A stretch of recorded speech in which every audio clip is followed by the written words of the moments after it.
अस्सलाम वालेकुम व्यूअर्स, कैसे हैं आप। उम्मीद करती हूँ कि आप खैरियत से होंगे और सेहत ईमान की बेहतरीन हालत में होंगे। आज का हमारा टॉपिक है वर्क एनर्जी एंड पावर।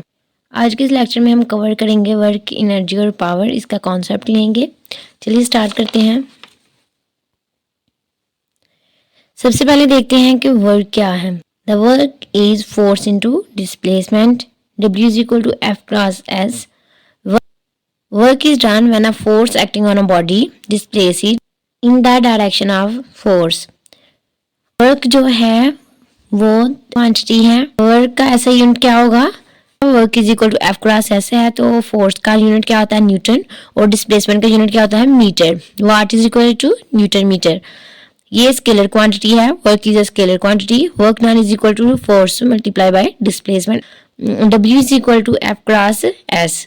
ऐसे यूनिट की बात करते हैं तो what is SI unit of work. Work is equal to force का यूनिट क्या है न्यूटन, और डिस्प्लेसमेंट का यूनिट क्या है metre. Work is equal to newton metre. अगर हम जॉल्स की बात करें तो न्यूटन मीटर किसके इक्वल होता है, जॉल के, तो वर्क का ऐसा यूनिट दूसरा क्या है, जॉल। ऐसा यूनिट आपने माइंड में रखना है, एमसीक्यूज के पॉइंट ऑफ व्यू से बहुत ही इंपॉर्टेंट है। अगर मैं बात करूं कि वर्क डन जीरो होता है तो क्या आप बता सकते हैं कि वर्क डन जीरो कब होता है। जैसे कि आपको इस डायग्राम से क्लियर है कि एक बॉडी को हम फोर्स अप्लाई कर रहे हैं, वो कुछ डिस्प्लेसमेंट कवर करेगी। इसमें क्या परफॉर्म हो रहा है, वर्क। अगर हम इस पे कोई फोर्स ही अप्लाई ना करें तो ये बॉक्स जो है वो रेस्ट में ही पड़ा रहेगा, कोई डिस्प्लेसमेंट कवर नहीं करेगा, तो इधर वर्क डन क्या होगा, जीरो। वर्क डन, ये बहुत इंपॉर्टेंट क्वेश्चन है कि वर्क डन जीरो कब होता है। वर्क की डेफिनेशन से ही हमें क्लियर है वर्क क्या होता है। Work is equal to force multiply by displacement. अगर हम किसी बॉडी में फोर्स ही अप्लाई नहीं कर रहे, तो डिस्प्लेसमेंट कवर नहीं कर रही, तो वर्क डन क्या होगा, जीरो होगा। When work done is zero, answer is when force or displacement is zero, then work done must be zero. Unit of work, the amount of work is 1 joule when a force of 1 newton displaces a body through 1 meter in the direction of force. 1 joule is equal to 1 newton multiply 1 meter. Joule is a small unit of work. Its bigger unit are 1 kilojoule में कितने जोल होते हैं, 1000 जोल। 1000 जोल किसकी equal है, 10 to 3 जोल। मेगा जोल्स की बात करें तो उसमें कितने जोल्स होंगे, 10 to 6 जोल। इसलिए इंक्लूड किया है कि ये बोर्ड में एमसीक्यूज आ सकते हैं, तो आपने इन्हें माइंड में रखना है। चलिए नेक्स्ट कंटिन्यू करते हैं। एक क्वेश्चन का आंसर आपने मुझे बताना है। वर्क के कॉन्सेप्ट से आपको ये चीज क्लियर थी कि अगर हमने फोर्स ही अप्लाई नहीं की तो वो बॉडी डिस्प्लेस नहीं होगी, तो वर्क डन क्या होगा, जीरो होगा। अगर कोई बॉडी सर्कुलर मोशन में है, सर्कुलर मोशन परफॉर्म कर रही है अपनी, तो उसमें वर्क डन होगा कि नहीं, ये आप लोगों ने मुझे बताना है। ठीक है, हिंट क्या है उसका। सर्कुलर पाथ में क्या होता है कि बॉडी की इनिशियल और फाइनल पोजीशन जो होती है वो सेम होती है, ये हिंट है, और इसका आंसर आपने मुझे कमेंट सेक्शन में बताना है। चलिए स्टार्ट करते हैं। What is energy? Energy is the capacity to do work. Body possesses energy if it is capable to do work, और energy is capability to do work. Energy की दो टाइप्स होते हैं, काइनेटिक एनर्जी और potential. थोड़ा सा हम overview देख लेते हैं, इनकी दो टाइप्स हैं और इसकी डेफिनेशन यूनिट वगैरह क्या है। काइनेटिक एनर्जी क्या है, the energy possessed by a body due to its motion is called its kinetic energy. जैसे कि आपको एक बॉल नजर आ रही है, हमने कुछ हाइट से एक बॉल को थ्रो किया। अगर हमने कुछ हाइट से उसे थ्रो किया है ग्राउंड की तरफ, तो उसमें क्या है, पोजीशन की वजह से काइनेटिक एनर्जी प्रोड्यूस हो जाएगी। The energy possessed by a body due to its motion is called its kinetic energy. Kinetic energy is equal to 1/2 mv²। ये काइनेटिक एनर्जी का फार्मूला, ये बहुत ही इंपॉर्टेंट है, ये डिराइव नहीं किया गया, आपने इसे माइंड में रखना है। ठीक है।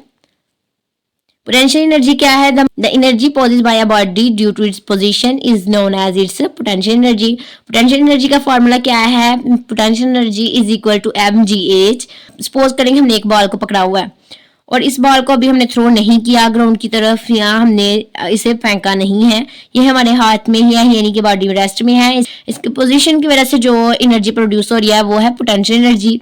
जैसा कि काइनेटिक एनर्जी से हमें ये क्लियर था कि जो बॉडी मूव कर रही होगी उसकी वजह से जो प्रोड्यूस होती है एनर्जी वो होती है kinetic energy.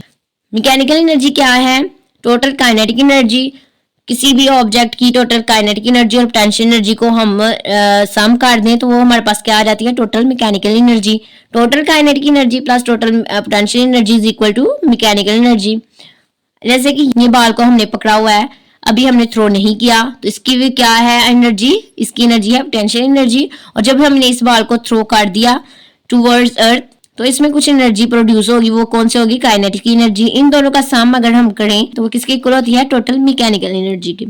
Mechanical energy can not be created और डिस्ट्रॉयड। जैसा कि अगर तो बॉल रेस्ट में थी तो वो रेस्ट में ही रहती, according to Newton second law of motion, F is equal to ma। अगर बॉडी रेस्ट में थी तो वो रेस्ट में ही रहती, तब तक हम कोई एक्सटर्नल उस पर फोर्स एक्ट ना करते, तो वो बॉडी रेस्ट में ही रहनी थी। अगर हमने किसी बॉडी पे फोर्स एक्ट की तो उस बॉडी ने थोड़ा डिस्प्लेसमेंट कवर किया, तो ये उसकी क्या कौन सी एनर्जी होगी, काइनेटिक एनर्जी। अगर एक बॉडी रेस्ट में है तो उसकी पोटेंशियल एनर्जी होगी, अगर वो बॉडी मूव कर रही है तो उसकी काइनेटिक एनर्जी होगी। इसीलिए कि हम एनर्जी को क्रिएट नहीं कर सकते, डिस्ट्रॉय नहीं कर सकते, सिर्फ इसकी क्या होती है, ये चेंज हो जाती है from one form to another form. Now let's talk about power. Power क्या होती है, power is defined as the rate of doing work.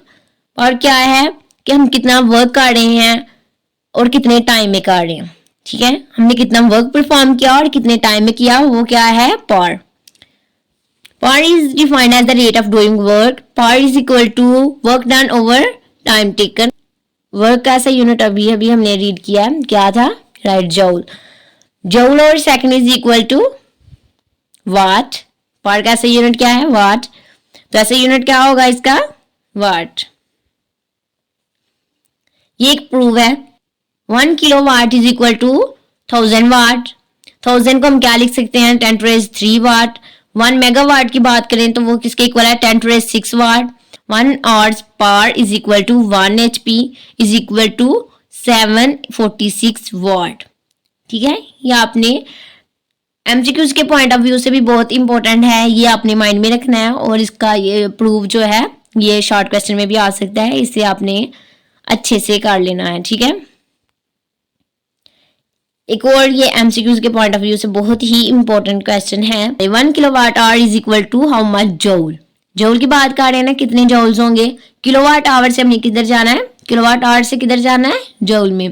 Kilowatt में कितने वाट होते हैं, 1000 वाट। और आवर्स में कितने सेकंड होते हैं, 3600 सेकंड, ठीक है। 1 kilowatt hour is equal to, इन दोनों को मल्टीप्लाई कर देंगे, क्या आ गया, 3.6 मल्टीप्लाई 10⁻6। ये क्या था, वाट, और ये क्या था, सेकंड। वाट सेकंड किसके इक्वल होता है, जूल के। 1 kilowatt hour is equal to 3.6 multiply 10⁻6 joule. Hope so कि आपको आज का लेक्चर बहुत अच्छे से क्लियर हो गया होगा। अगर कोई कंफ्यूजन हो तो आप कमेंट सेक्शन में पूछ सकते हैं। Okay, thank you, Allah Hafiz.